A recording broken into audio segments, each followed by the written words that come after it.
রাতে আয়াতুল কুরসি এবং সূরা নাস ফালাক পড়ার ফজিলত কি?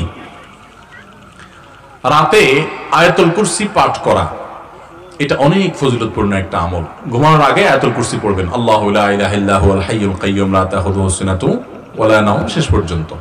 এই আয়াতুল কুরসি পাঠ করলে আল্লাহ রাব্বুল আলামিন ওই ঘরকে চুরি ডাকাতি থেকে হেফাজত করেন, শয়তানের আক্রমণ থেকে, শয়তানের প্রবেশ থেকে আল্লাহ তাআলা নিরাপত্তা দান করেন।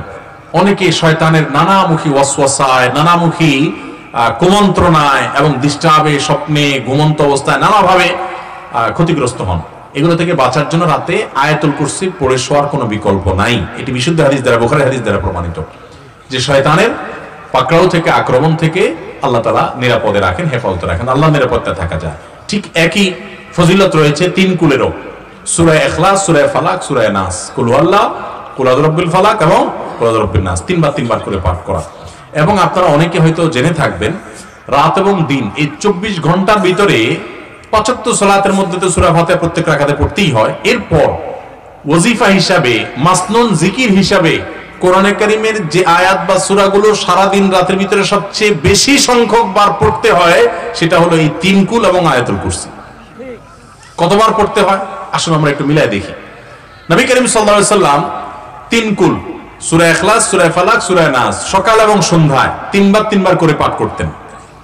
তাহলে তিনবার 6 বার হয়ে গেল, তাই না? ৫ ওয়াক্ত নামাজের পরেও পাঠ করতেন, একবার করে পাঠ করতেন ৫ ওয়াক্ত সালাতের পর এই তিন সূরা, কুল হুয়াল্লাহ, কুল আউযু বিরাব্বিল ফালাক, কুল আউযু বিরাব্বিন নাস, ফজরের পরে, যোহরের পরে, মাগরিবের পরেও, এশার পরেও একবার করে পাঠ করতেন। তাহলে ৫ ওয়াক্তর পরে 5 বার, আর সকাল সন্ধ্যা 6 বার, 5 আর 6 কত হলো? 11 বার। ঘুমানোর আগে আবার তিনবার করে পাঠ করতেন, 11 আর 3 কত হলো? 14 বার। দিনে কমপক্ষে 14 বার সূরা ইখলাস, 14 বার সূরা ফালাক, 14 বার সূরা নাস পড়া সুন্নাত। এর বাইরে নামাজের মধ্যে পাঠ করবেনই, আসেন। এরপর আসেন আয়াতুল কুরসি। একই ভাবে সকাল সন্ধ্যায় নবী সাল্লাল্লাহু আলাইহি সাল্লাম পাঠ করতেন, 5 ওয়াক্ত সালাতের পরও পাঠ করতেন আয়াতুল কুরসি একবার করে, আর রাতে শোয়ার সময়ও পাঠ করতেন। এইজন্য আমি বলি, রাত এবং দিন 24 ঘন্টার ভিতরে কোরআনে কারীমের যেই অংশের তেলাওয়াত সবচেয়ে বেশি করতে হয় সূরা ফাতিহার পর, সেটা হলো এই তিন কুল এবং আয়াতুল কুরসি। এটা কত গুরুত্বপূর্ণ সেটা এখান থেকে বোঝা যায় যে কেন আমাদের প্রতিদিনের বাঁকে বাঁকে, মোড়ে মোড়ে, সকালে সন্ধ্যায় রাতে প্রত্যেকটা জায়গায় নামাজের পরে আল্লাহ নবী সাল্লাল্লাহু আলাইহি ওয়াসাল্লাম এটা পাঠ করতেন। বোঝা গেল যে এটা আমাদের জন্য রক্ষা কবচ, এটা আমাদের জন্য অনেক বেশি উপকারী। বিশেষ করে সকালে পাঠ করলে সারাদিন, সন্ধ্যায় পাঠ করলে সারা রাতের জন্য আল্লাহর নিরাপত্তায় মানুষ চলে যায়। বিশেষ করে দুষ্টু জিনের উপদ্রব, এই যে ব্ল্যাক ম্যাজিক ইত্যাদি নিয়ে আমরা অনেকে অভিযোগ নিয়ে আসি, এগুলো থেকে বাঁচার জন্য এই সকাল সন্ধ্যার আমল অনেক গুরুত্বপূর্ণ, রাতের আমলও গুরুত্বপূর্ণ।